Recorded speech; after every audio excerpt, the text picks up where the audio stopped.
Jimmy Akin's Mysterious World is brought to you by the StarQuest Production Network and is made possible by our many generous supporters.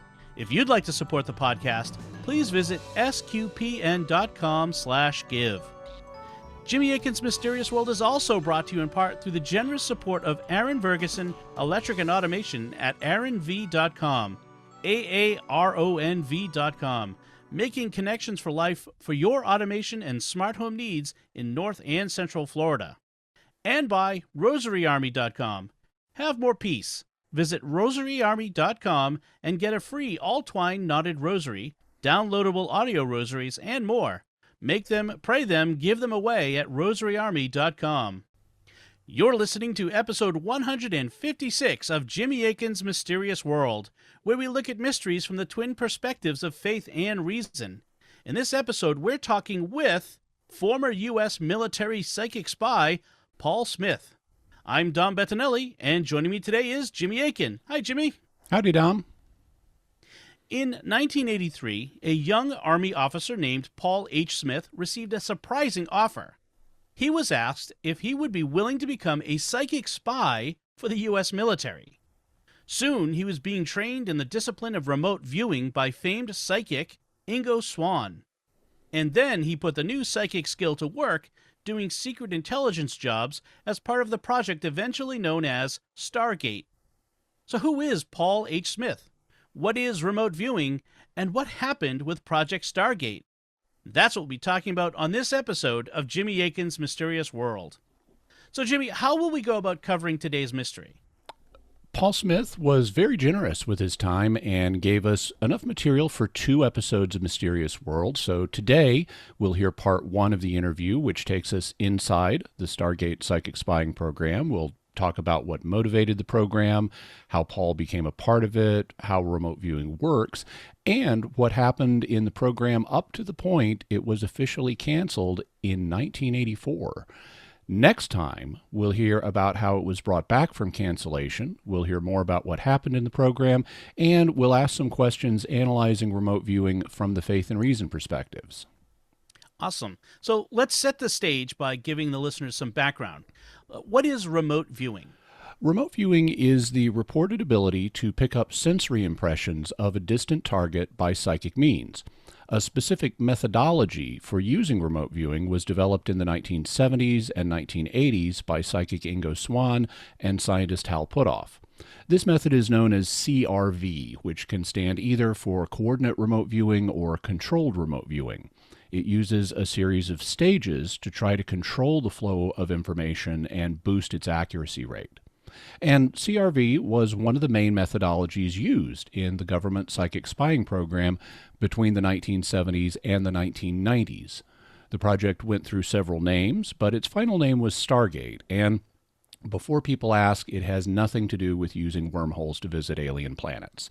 Too bad. It has to do with using psychic abilities to develop actionable intelligence for U.S. military, law enforcement, and intelligence agencies. So who was overseeing the Stargate project? It changed over time. At some points, it was being overseen by the CIA or Central Intelligence Agency, but at other points, it was being run out of the Department of Defense, the Pentagon, which oversees the different branches of the U.S. military. Physically, it was based at Fort Meade, Maryland, which is a U.S. Army installation, and for a while, the Army itself was running the program. Later, it was run by the Defense Intelligence Agency, or DIA, not the same thing as the CIA, and and the DIA itself is run directly by the Department of Defense instead of any one of the branches of the U.S. military. Okay, so what can you tell us about Paul Smith himself? I'll read a biography of him at the beginning of the interview, and he'll, of course, share more details as well. He's got a very interesting story. For example, when he was living with his family in a residential neighborhood in Fort Meade, he had no idea his next-door neighbors were part of this secret psychic spying program. He also didn't know they were secretly checking him out to find out if he might make a good member of it, so he was quite surprised when they asked him to join.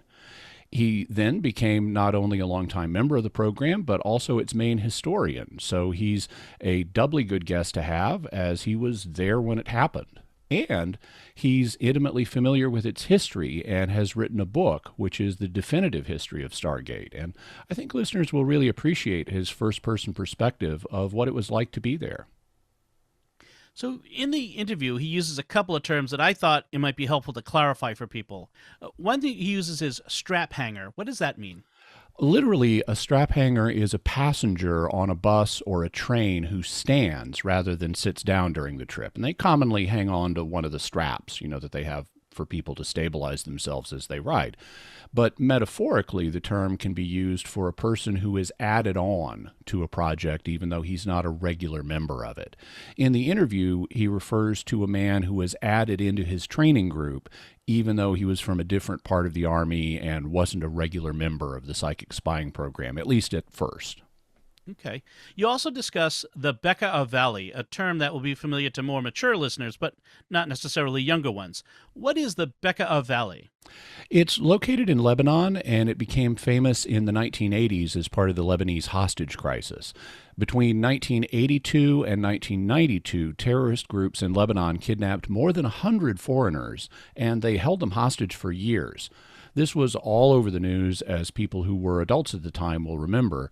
Many of the hostages were hidden at different locations in the Bekaa Valley, and trying to find them was one of the missions the remote viewers were given in the program. And you also briefly discuss a couple of organizations like the Esalen Institute and the Monroe Institute. What are they? They're both nonprofit organizations that do work in the human potential movement. Esalen is in California, and the Monroe Institute is in Virginia. The latter was founded by a man named Robert Monroe, who was the guy who popularized the term out-of-body experience, or OBE. An out-of-body experience occurs when a person's viewpoint seems to shift away from their body and they start seeing and experiencing things in other locations. For example, people who are having near-death experiences often feel like they're floating above their bodies. They can see them from above, and then they can also move on to other locations. But you don't have to die to have an OBE. There are techniques that will reportedly let you have them even though you're not in danger of death. And the Monroe Institute is famous for trying to find ways to do this, especially by listening to certain kinds of audio tracks while meditating. We'll be discussing out-of-body experiences in a future episode. OBEs, though, are not the same thing as remote viewing, but they can be related. I know we can't go into detail the way we have in other episodes, but can you give us a quick overview of what the faith and reason perspectives would say about reported psychic abilities like remote viewing? Psychic abilities are supposed to be weak but natural human abilities. They're weak because they don't work all the time, but they're natural in that they're supposed to be built into human nature. They're either powers that our souls have, that our bodies have, or that work by a combination of our souls and bodies. They do not, or at least don't have to, involve non-human spirits like angels or demons, or necessarily departed human spirits. At least this is the claim. They're weak natural abilities that we humans have. From the faith perspective, all human abilities are things that God built into us. God gave us all the abilities we have. And so if psychic abilities exist, they would be things that God built into human nature. And Christian thought has not been closed to the idea that such abilities exist. As we've discussed in previous episodes, doctors of the church like St. Augustine and St. Thomas Aquinas held that humans do have weak natural abilities that today we would call psychic. For example, both Augustine and Aquinas held that humans have a weak natural ability to learn about the future. Today, we would call that precognition, but Aquinas called it natural prophecy to distinguish it from the supernatural prophecy that God gives. Aquinas also held that human souls have a weak natural ability to affect people at a distance, which today we would call telekinesis or psychokinesis. Does the fact that Augustine and Aquinas believed in these abilities mean that the church teaches that psychic powers are real? No, these were matters of theological opinion rather than church teaching.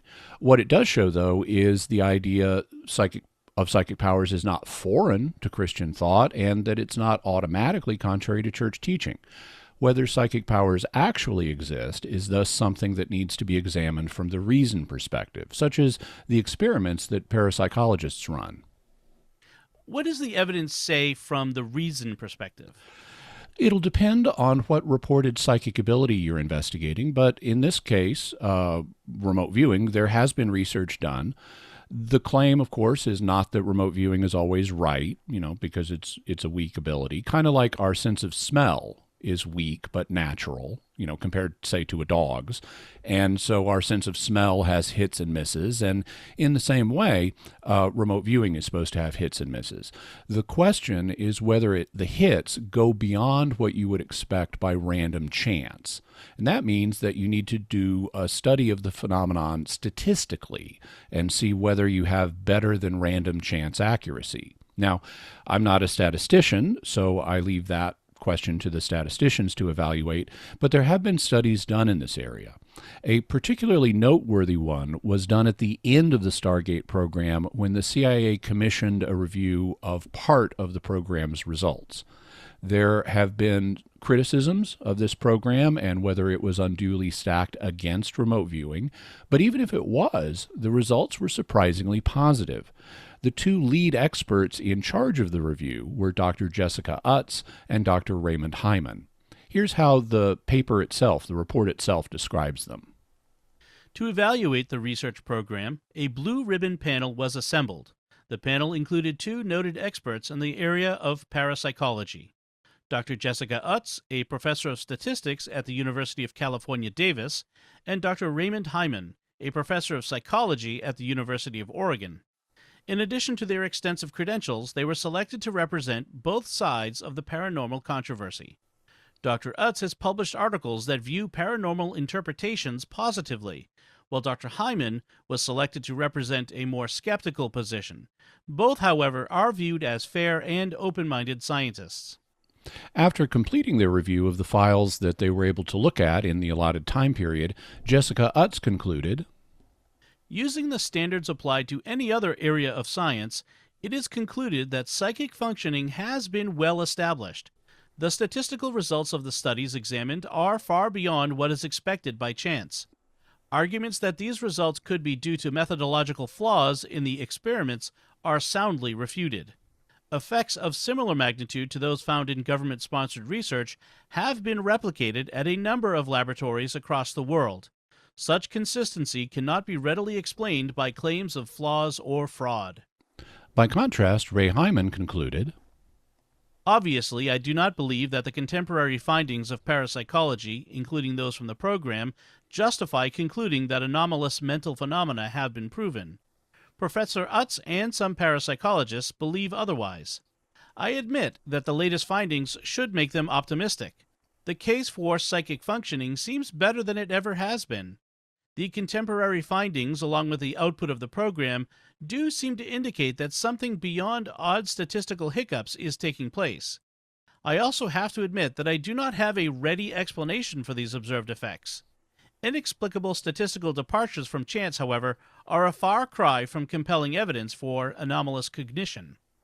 This is a significant admission, and later Hyman goes on to say, despite better controls and careful use of statistical inference, the investigators seem to be getting significant results that do not appear to derive from the more obvious flaws of previous research.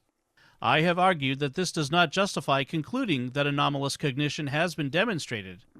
However, it does suggest that it might be worthwhile to allocate some resources towards seeing whether these findings can be independently replicated. If so, then it will be time to reassess if it is worth pursuing the task of determining if these effects do indeed reflect the operation of anomalous cognition. So let's review these two experts and what they said. Dr. Jessica Utz has a PhD in statistics. She also has served as the president of the American Statistical Association, so she's well qualified to make an assessment of the statistics involved and whether remote viewing results are significantly above chance. Her conclusion was that using standards applied to any other area of science, It is concluded that psychic functioning has been well established. The statistical results of the studies examined are far beyond what is expected by chance. Dr. Raymond Hyman has a doctorate in psychology. He's also one of the founders of the modern skeptical movement. He was a founder of the Committee for the Scientific Investigation for Claims of the Paranormal, or PSYCOP. It's one of the premier organizations devoted to debunking claims of the paranormal. Despite that, Hyman concluded that the case for psychic functioning seems better than it ever has. The contemporary findings do seem to indicate that something beyond odd statistical hiccups is taking place. I also have to admit that I do not have a ready explanation for these observed effects.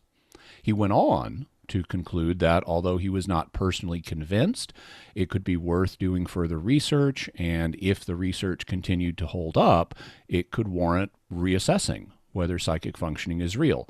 So, on the question of whether the results of the RV experiments were above chance, both experts said yes.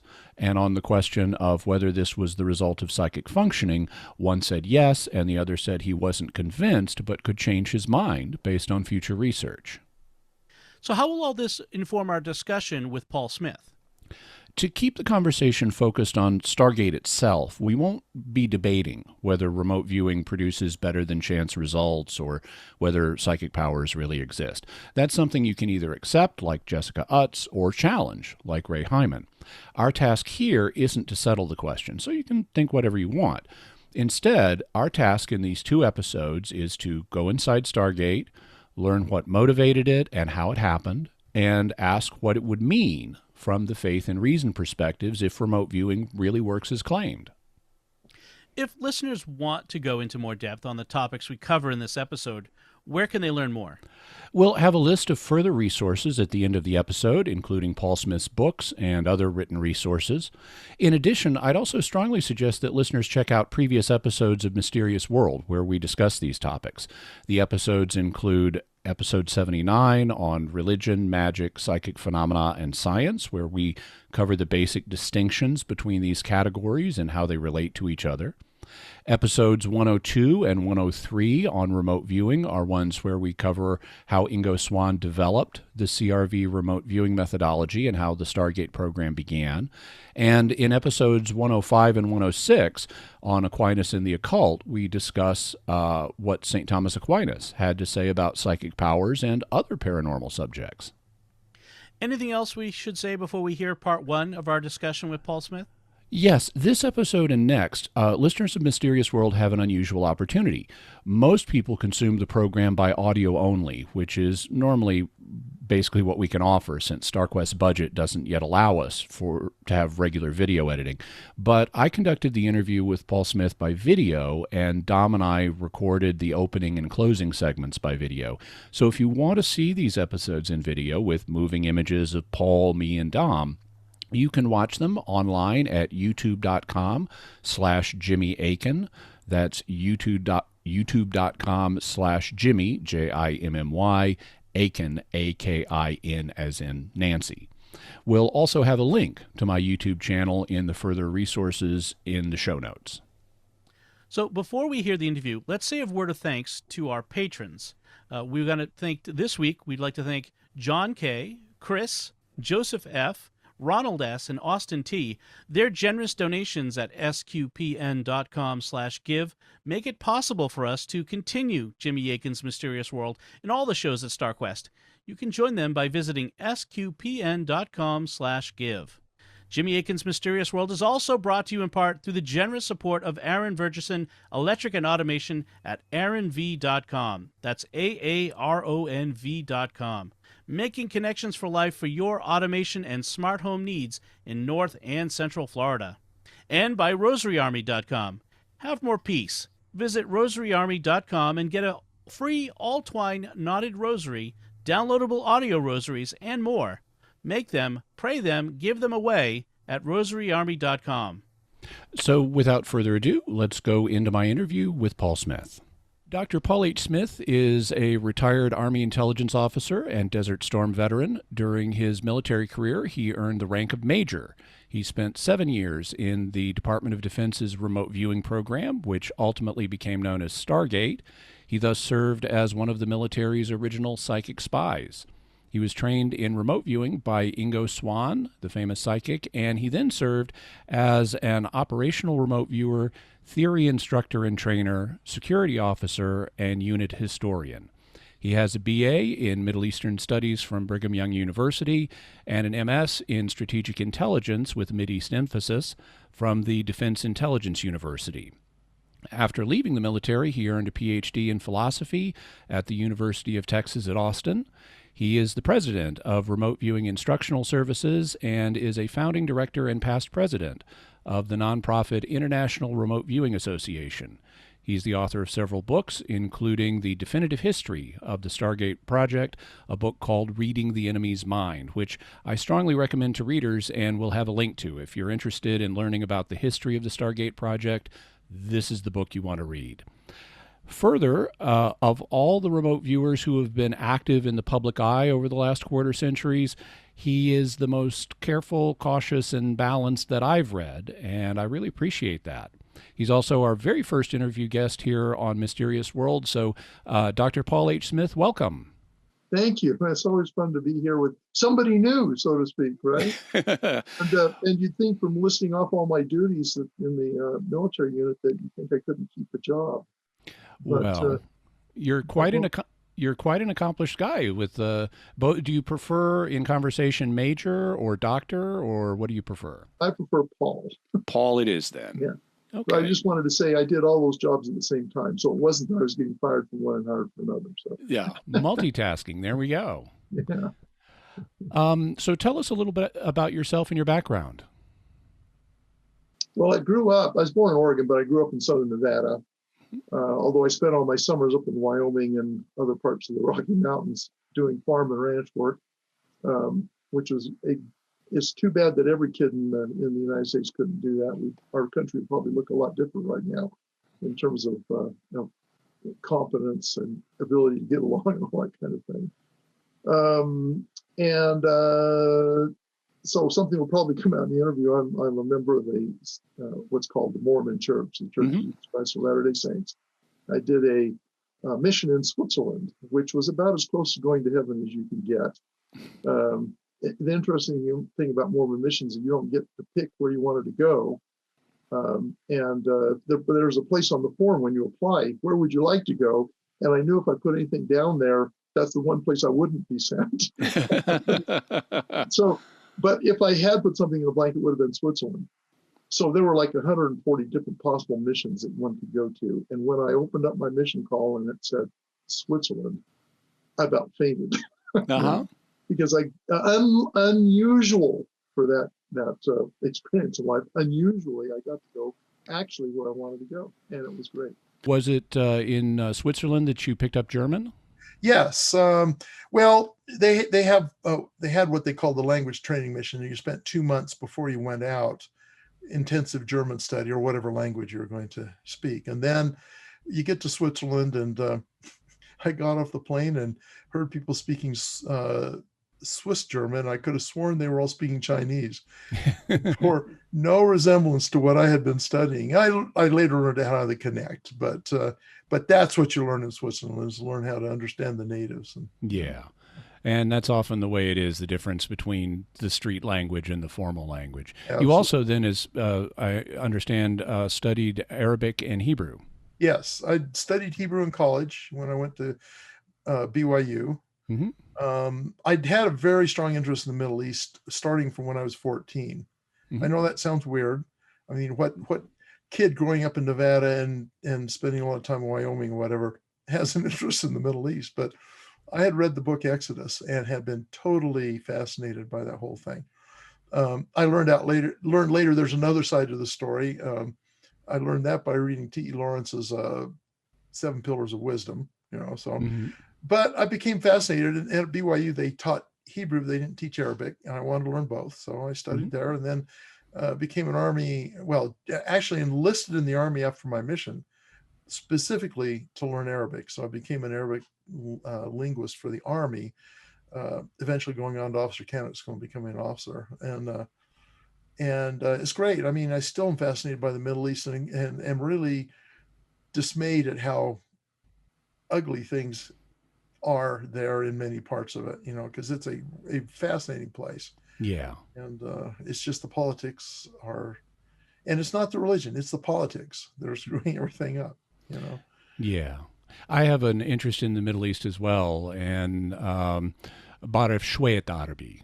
شوية. قليلا. Yeah. ומבין עברית לא כל כך טוב. Okay. But so So Arabic I and all you think is Arabic. Mhm. Qalilan means a little in modern standard Arabic. You were using dialect when you said shway. yeah. What is it in Hebrew when you say a little bit? Katsat ma'od. Katsat, yeah. Yeah. But it's a fascinating set of studies, and I know it played a role in your military work. Mhm. Tell us about how the program that eventually became Stargate began. Why was the military interested in psychic phenomena? Because the Russians were. Mm-hmm. So much happened in the Cold War because we found out the Russians were interested in. So now Russians is kind of a synonym for Soviets, right? Right. So I'll use them interchangeably, but obviously there's more to it. But for practical purposes, they're isomorphic. But the Soviet/Russians were quite interested in this stuff, have been researching it, spending literally hundreds of millions of dollars, right? Not rubles, which are worth about 10 rubles to the dollar, but hundreds of millions of dollars in researching this. So so the Soviets were really cranking on this. They were really digging into it. And of course, the CIA realized the Soviets, the Russians, never did threw that kind of money at anything unless they hoped to actually have some kind of benefit from it. The CIA didn't believe in this stuff and what we would call paranormal or extrasensory perception or whatever. They didn't believe in it, but they started to think the Russians did, and there must be a reason, and we better find out why, was the thought process. And so they were looking for somebody to research this, to find out what it was that the Russians were finding. And on a parallel kind of a course, there's this guy named Ingo Swann, who had spent 3 years in the Army. That didn't have anything to do with it, except he did have some military background.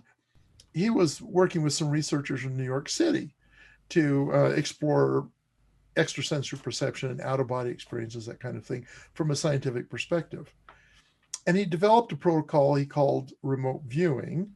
And a scientist at Stanford Research Institute, which later became known as SRI, and that's how I'll refer to it, Stanford Research Institute, they got together. It's complicated. I won't tell you that whole part of the story, but they got together, did an experiment that was really pretty persuasive, that involved not just essentially extrasensory perception, remote viewing, but also telekinesis, as people call it, but really psychokinesis is the current term for it. And the guy's name was Hal Puthoff. The scientist's name was Hal Puthoff, and he wrote up a paper on what they'd done, and it circulated around and ended up on what they were calling the weird desk at the CIA. Weird desk because they looked into all the other things that weren't conventional, the strange stuff, right? And not just paranormal, but just off the registers kind of research and stuff. And the CIA said, we have an answer to our problem. We're going to hire these guys to research what the Russians are doing. And not just research it, but try and replicate it to see if there's actually a risk or a threat there. And that's where the program started. The CIA ran it. When I say ran, they funded it for about 3 years. And then they got in trouble for other reasons and were forced to close out of any of the controversial stuff they're involved in. So the Air Force picked it up, the funding up for a while. And then in the late 70s, the Army started its own program. And that was kind of working in conjunction with a administrative effort at the Defense Intelligence Agency to explore this new phenomenon that they essentially developed and discovered that we call remote viewing. And the program originally was not called Stargate. It was Gondola Wish, correct? Well, it's of course, here's the thing, military code names, if you will, code names or nicknames, is that you're only allowed to have it in effect for 5 years, and then you have to change it. It's a security thing, right? Figure after about 5 years, then the opposition, in this case the Soviets, would start to figure out what was going on with it, and so then you change the code name and they lose the track again, right? So that was the thing, they kept changing it. But actually the very first name was, while it was still at SRI, it was called Scanate, which was a conjunction of scanning by coordinate. The Army started out its program called Gondola Wish. And the another thing about code names is what they do is they give you two computer printouts with words on them, just randomly chosen words. And then you pick a word from one list and a word from the other list and put them together. And then that gives you your code name, right? So Gondola Wish was just computer generated on two lists. And then they just picked those two words because they didn't have anything to do with each other. It's another security issue or way of dealing with security. And that was the first one. And that was just the setup phase. When they actually started doing remote viewing work in 1979, it was now called Grill Flame. And then when I came on in 1983, that had changed to Center Lane. Okay. And there were others. So Center Lane became temporarily Dragoon Absorb, and then Dragoon Absorb became Sunstreak, and then Sunstreak became Stargate. And that was the final name under which it was known. So. And you got to admit, Stargate is a really, really cool name. And that one was a little, it broke the standards a little bit, because the guy who chose that name, his name was Dale Graff. And he was the guy actually who brought it into the Air Force in 1975 when the CIA abandoned it. He had later gone to work for the DIA, and he was then put in charge of this program. Okay, so in 1990, they had to come up with a new name for it, because the Sunstreak had been the name for 5 years. And he got two lists. The first one had the word star on it. He kind of liked the sounds of that. The second one, he didn't like any of the words on the second list. So he thought, maybe I can come up with one. He's driving down the road one day, and he sees this gate on the side of the road. Gate, Stargate. I like that. I'm going to call it Stargate. And remember, this is 1990. This was 3 years before the movie, and 5 years or so before the TV show. So it wasn't like he borrowed the name from Hollywood. It's almost like Hollywood borrowed the name from him. Right. Now, you joined the program in 1983. Tell us about that. How did that happen? I assume that they don't have Uncle Sam Wants You for a Psychic Spy recruiting posters. No, they didn't go looking for volunteers. Well, they did technically, but they didn't advertise, right? They had a new contract with SRI, which was still in the research side of it and the training side of it, to train three new viewers for the Army, and a new methodology that had been developed called CRV, or coordinate remote viewing, although today we call it controlled remote viewing, and that's how I'll refer to the term, controlled remote viewing. So they were looking, and I had no idea about this. And this is like one of those, the will of God, the hands of fate, I don't know. I was sent to Fort Meade to work as a Middle Eastern analyst. And I was doing that job, but what I didn't know is I moved in next door to the operations and training officer for the remote viewing program, and across the street from one of their current sources, one of the current remote viewers. And I was curious about them because they never wore government uniforms, even though they were on a military facility. The guy across the street, Tom, had a full beard, which is, as you know, is very unusual in the military. Either you're undercover or you're flaunting the regulations, or you're not in the military. So one of those three possibilities, right?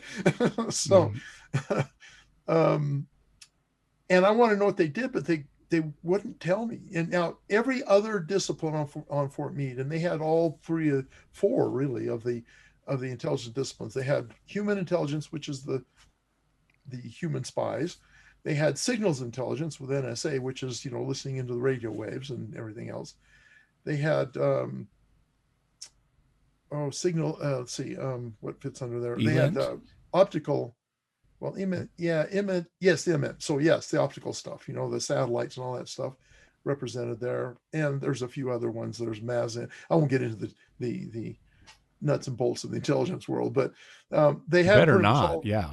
Yeah, they pretty much had all of them represented on Fort Meade. And I said, well, do you guys do HUMINT, SIG? You can't tell me specifically what you're doing, but you can at least tell me what you're doing, IMIT, HUMINT, or SIGINT, or whatever. And they said, no, we're not doing any of those. I'm going, what? what else is there? That's all there is. The things I named off are all the intelligence discipline there is. And you're not doing those, and yet you're doing intelligence work. I don't get it.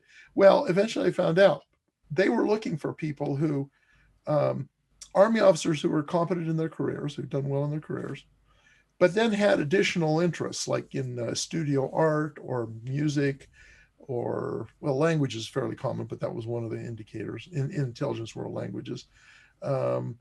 Creative writing, some kind of creative, kind of right brain, if you will, sort of activity, pastime, if you will, which is not typical in the military environment. Well, it so happened that I'd majored in art in college and done some illustration work. I, of course, was fluent in German and competent at the time in Arabic and Hebrew. I liked to write short stories and get them rejected, stuff like that. So they got to know me and they said, well, we can't not try this guy out. He may not turn out to be any good, but with those kinds of interests, there's a high probability that he'll actually be decent as a remote viewer. So they gave me they said, we'll tell you what we're doing, but first we have to give you some tests and stuff and then read you on. And so I took some tests. They were mostly basic kind of personality profile, psychology tests. And then invited me over to the building where their admin building, which was this old World War II former mess hall, actually, that they'd renovated, and it was supposed to have been demolished in 1946, and we were still using it right in the 80s. And Tom sits me down, and you have to picture him. He's in jeans, a open neck shirt with a beard, right, sitting on the other side of the table, and he says, "As we collect intelligence against foreign threats using a parapsychology discipline known as remote viewing, we essentially want you to volunteer to be a psychic spy." And then he hastens to add, this is that, by the way, after I'd signed this really draconian NDA, right? And he added, "Now you don't have to tell me right now. You can you can go home and you can tell your spouse these things." They recognized they had to at least tell the spouse something for somebody to make a decision like this. They were very limited, but and then you can come back tomorrow and tell us. I said, "No, I don't need to. Don't need those 24 hours." I said, "Where do I sign?" Besides, how do I get involved? And he said, he was really kind of surprised because nobody had ever responded that quickly to this before. But what he didn't know is, while he was talking, I'm thinking in the back of my mind, okay, so I'd been interested in ESP as a kid. I read all the science fiction work that involved ESP, like Andre Norton and Zena Henderson is her name. I'm blanking right now. And all that stuff. And I'd been very interested in it. I even tried it in a science fair project in junior high, which was a total failure. I'd come to conclude that there probably wasn't anything to it, although it was fun to think about, right? And here he's telling me that there's a line item in the federal budget that pays for this, that they are actually teaching people to do remote viewing, that they want me to be trained in that. And I'm going, there's no way I'm not going to do this. I don't care if my career is toast after this. I'm going to do this, and so that's where it started. So after that, they then sent you for training to Ingo Swann, who had developed CRV, and you were part of a group of 4 students who were being trained simultaneously. And based on all the reading I've done, they sound like some really quirky characters, pretty colorful people. Who were they, and what were they like? So there were 3 of us from the actual, what became Stargate, right? There was myself, there was Bill Ray, and there was Charlene. At the time, her name was Kavanaugh. Now it's Charlene Schufeld. There was then this 4th guy, Ed Dames. Now, Ed was not part of our unit. There was a sister unit that engaged in technical intelligence, and they were interested to see if they had their own remote viewer on board, if that could enhance their collection. So they wanted to get their own remote viewer. And Ed had known about the program for a while. He'd been tasking them for probably 2-3 years before providing tasks he wanted fulfilled, in terms of collecting technical intelligence. So he he's very good at getting what he wants, and he managed to get his unit to support him and provide the necessary funding, because you don't do anything in the military unless it's funded, right? the necessary funding to allow him to be kind of a strap hanger with us in this training. Now, Ed, of course, later became famous as the Major Doctor Doom, right? And that was strictly because he, every other day, he'd predict a new way that the world was going to end. And then, of course, it wouldn't end. And then he'd come up with a different projection that the world was going to end such and such. And then it didn't end again. And he became very famous about that. He's still kind of famous about it. And people love to listen to that because there's high drama and all of that. So he gets on late night radio and makes the prediction of the month or whatever, you know. And the rest of us are fairly straightforward. Charlene was actually a personnel specialist who'd become involved in an earlier research project to track down all these human, what's the word? What did we call it? There's a technical term for it. Well, anyway, newly emerging human technologies. This is, of course, the kind of the middle of the New Age movement. And there was a lot of things like, get into, you know, Esalen did some stuff, and there was out-of-body work done at Monroe Institute and all that kind of thing. She was involved in researching that, and they decided that she might actually have a role to play. She was an Army civilian. She joined us.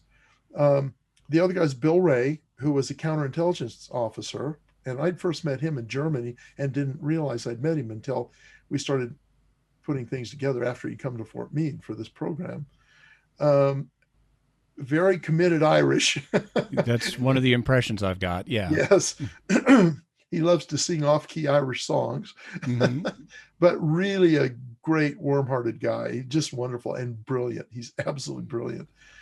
Excellent counterintelligence officer when he retired from the Army. So he was in the remote viewing program, even became his commander in 1987. Went on to do real-world counterintelligence again. When he retired, he did, I'll get the numbers wrong, but I think it was 4 tours in Afghanistan and 1 tour in Iraq as a government civilian specializing in counterintelligence.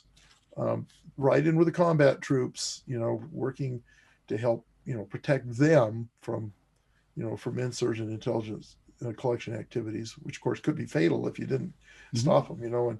And even in his 70s, he was still going back to Afghanistan and doing all of that stuff. Wow. He's just an amazing guy, but he is also very interesting, amusing, fascinating. He's a great guy. So we've got the 4 of you. We've got Paul Smith, Ed Dames, Charlene Cavanaugh, and Bill Ray. And you're going up to Ingo, I gather, a lot of the time in New York City where he lived, and you're getting your training. Ingo is an interesting character himself. What was he like as a teacher and as a person? Well, I think the word complex personality was coined for Ingo Swann, right? But he was very nice, but when it came to teaching, he was very serious, very serious. He wanted to make sure we learned what he had been hired to do by the U.S. government, right? And so we would have lectures, we would have practical exercises, we would do remote viewing sessions, all monitored by him. And this every other 2 weeks for 2 weeks, we would quarterly we go out to Menlo Park to the SRI campus out there, which is huge in California. Yes, thank you. And we'd work there, and of course Hal Putoff was involved in this as well because it was partly his design as well. So we would work with them, but every other 2 weeks. During the quarter, we would go up to the SRI facilities in Midtown Manhattan, and where Ingo would train us. And then we would often socialize in the evenings. Sometimes he'd declare a training holiday. We'd do work in the morning, and then we'd go see a movie in the afternoon that had something to do with ESP or the paranormal. We saw the first run of the Terminator. We saw Firestarter. We saw Ghostbusters. You know, so that was a lot of fun. I mean, yes, we were doing it on government time, but actually it did serve kind of a training function in a way, because it did help us to loosen up our strict military mindsets in terms of what could happen and what can't happen, and so I think it did serve a function, even though it was entertainment, right? So, now, he was training you in this kind of multi-stage process yeah. called coordinate remote viewing at the time, or later controlled remote viewing. How did those stages work, and what did you experience as you were trying to view a target? Did you like see it in your mind's eye, or what happened? Um, this is trying to tell somebody what it feels like to be in love in a way, but there are 6 stages. Now, because of what happened politically with the program, I and our little group only got up through stage 3, which is really the first complete transferable skill set. We were trained in the other stages later. I'll get into that as necessary. The first stage is just a really kind of a snapshot of what it is you're experiencing. We call that stage 1. And first of all, you get what's called a kinesthetic impression. Kinesthetic is where your muscles know what they're doing, but your mind does not, right? So if you have a pen and a piece of paper, they start off with a coordinate. We were using geographic coordinates back then. The monitor would read, in this case, Swan, would read as a coordinate, and then we would allow our pen to make the marks that impinged upon us, in terms of the kinesthetics. So it's kind of like a reflex as you're acquiring the target. Yes, thank you. It's kind of a reflex kind of a experience. But there is content to it. You just don't know what it is because your conscious mind is not involved in that, right? Then the next step is to try and break that down. What was it I experienced, and what does it mean about the target? And you end up determining whether it's land, structure, water, life form, as is commonly a term that's often used, event, or activity. Those are the main kinds of things you can break this down in this first stage, right? And almost exclusively, well, in fact, it was exclusively during the training, it was either land, water, or structure, but there's a myriad of possibilities within those 3 categories, right? So that first stage that's just like a few seconds. Once you get this down, it can be done in, I don't know, 5 seconds maybe, and identify whether what you're perceiving as a structure is land or is water. Okay. Then you move on to the next stage, stage 2, which is sensory experience. If you get bits and pieces of what it's like to actually be there from a sensory perspective, what you smell, what do you hear, what can you feel in touching it? Did I leave out what you can hear? Maybe I said that already. Say again. Taste, yes. What can you taste? And of course, what you can see. Now, when I say what you can see, it isn't like, oh, I see a car, because that's almost always created by the left brain. It's almost always wrong. Not always, but almost always wrong. What you do get is, let's say there's a red car at the target. You describe red, shiny, transparent, round, rubbery smell, rumbling sounds, gasoline smell. You get those kind of descriptors, shiny, glossy.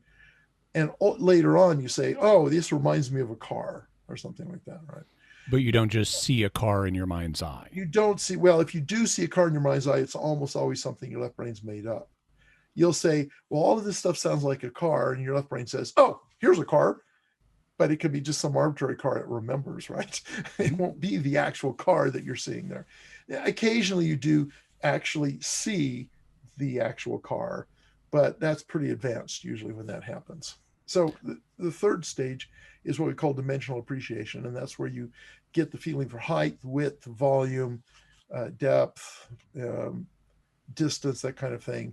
And then you can start sketching. So I use the Eiffel Tower as my example. In stage 1, you get the idea that this is a structure of some kind. That's all you get in stage 1. You get into stage 2, you start saying things like black, metallic, flaking, food smells, chirping sounds, clanging, rumbling sounds, shiny, cold, all these kinds of things. In stage 3, you start sketching, and you may even manage to sketch a fairly good representation of the Eiffel Tower.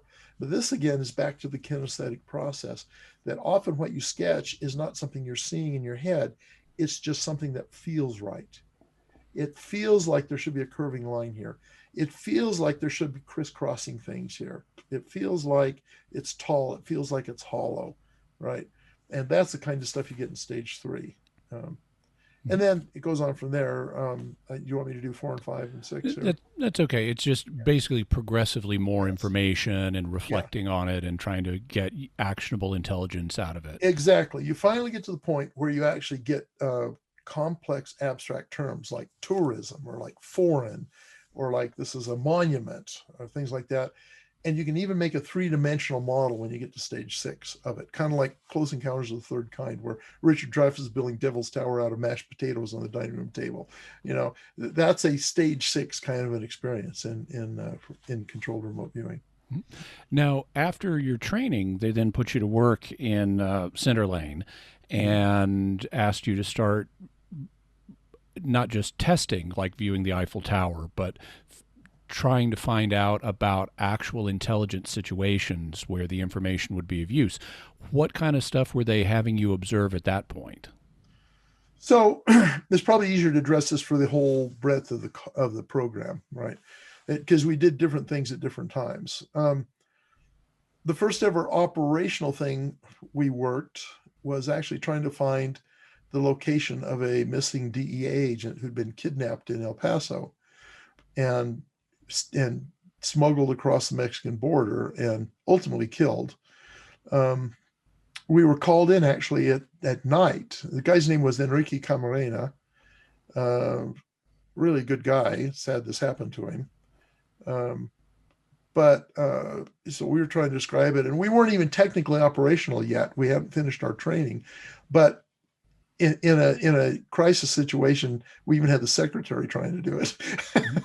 Wow. So we were doing this based on what we had learned, what we had thus far acquired in terms of an ability, and we produced stuff, but they found him before our stuff actually got up the channel. They found the location.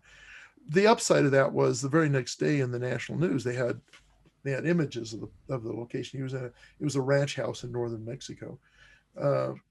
And I was able then to compare what I had gotten with the actual visual, how that place looked, and it matched very closely. So that was confidence building for me. It said, okay, I have learned something, and yes, it does work, right?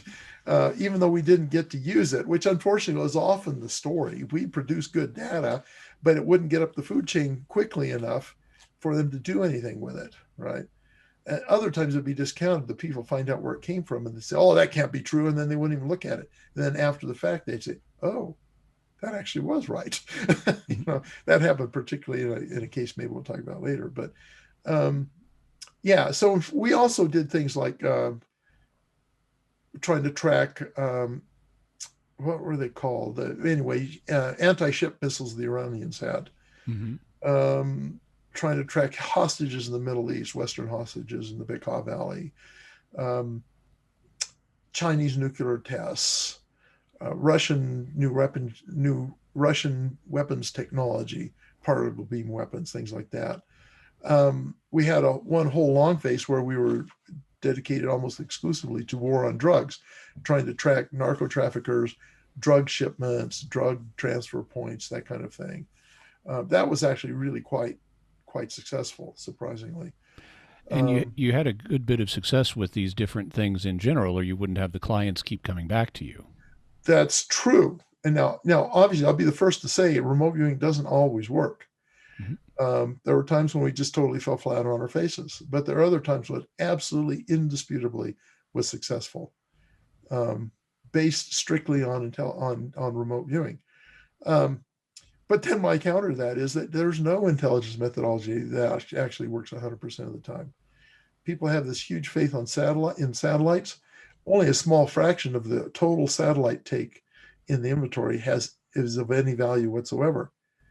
But because that small percentage is so useful, then obviously satellites are here to stay, right?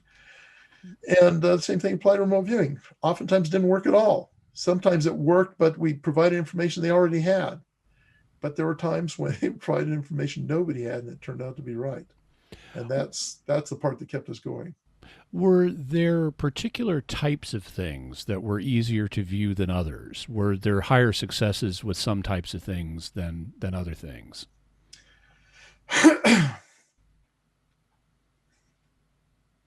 Well, for example, I know that one thing that is kind of the holy grail is viewing the future and right. being able to determine that. So let's, I'll save that for a minute here. But Okay. so the actual operational things we did occasionally try future viewing, and it mostly failed. I'll explain why perhaps in a bit. One thing we had a really hard time with was hostages. And it turned out that we often, I don't know how often, it's hard to evaluate in these situations. We, at least sometimes that was verifiable, described where they were at a point, but not where they were later, right? Because the problem with hostages is they keep moving them.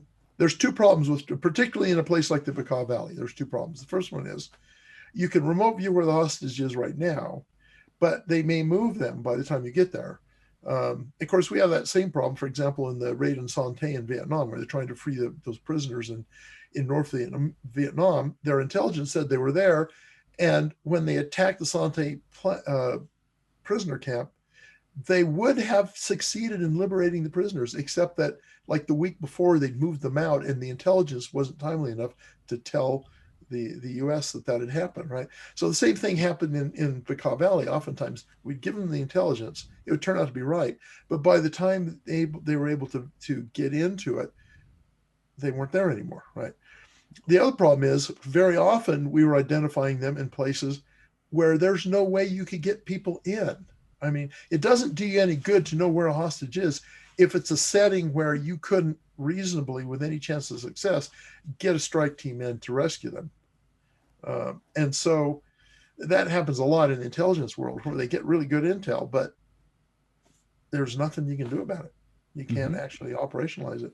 So hostages were a tough one.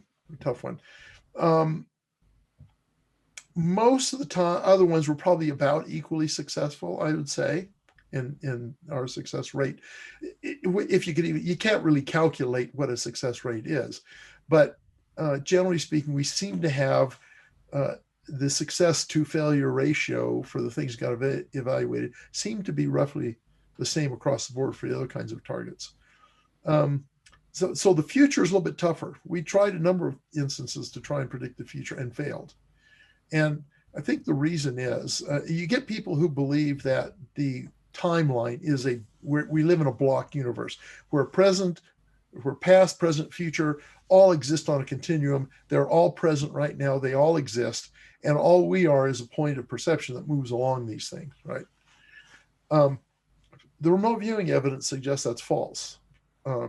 I think the model is, and this is not original with me, there are others who believe this as well, obviously, is that the future doesn't exist yet. We do not live in a block universe, that there are all kinds of ways the future could unfold, but it depends on what decisions are made as the present moves along, how the future unfolds. There are some things that obviously are deterministic. Usually they have to do with physical properties, physical phenomena like earthquakes or the evolution of stars or whatever, right? If you had enough facts, you could predict those. But of course, the eccentricity wheel here is human intentionality. And human intentionality and free will, which I believe in implicitly, allows things to change that have to do with humans in the future. And so decisions humans make now, choices they make, actions they take, can affect whether something else happens in the future or not. And so when you try to remote view into the future, particularly the farther into the future you get, the more likely you are to be wrong, because the future just doesn't happen to want to follow what you think it's going to go, right? And so anytime we tried to do future predictions, for the most part, it failed. Occasionally it worked, because sometimes the future does turn out the way that you maybe are able to remote view it. Or there's another modality called associative remote viewing that plays a role as well. But let's not get into that at the moment. We can maybe discuss it later. So we've got Center Lane going on with a mixed success. Some of it's successful, some of it's not. And then we hit a period where the supervisor sees a sign that says Center Lane closed ahead. On Friday the 13th in July of 1984, y'all got word that the program had been closed. Yes. Can you tell us that story? Jimmy, that's a great cliffhanger for today's episode with the Stargate program about to be canceled in 1984. Before we end things, we want to hear more about further resources. What further resources can we offer the listener and viewer?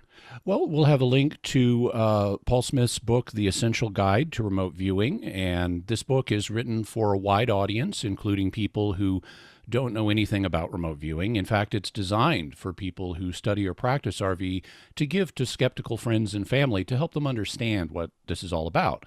As you'd expect from Paul, he avoids the hype and sensationalism that often surrounds the paranormal and provides an introduction to the science and practice behind remote viewing.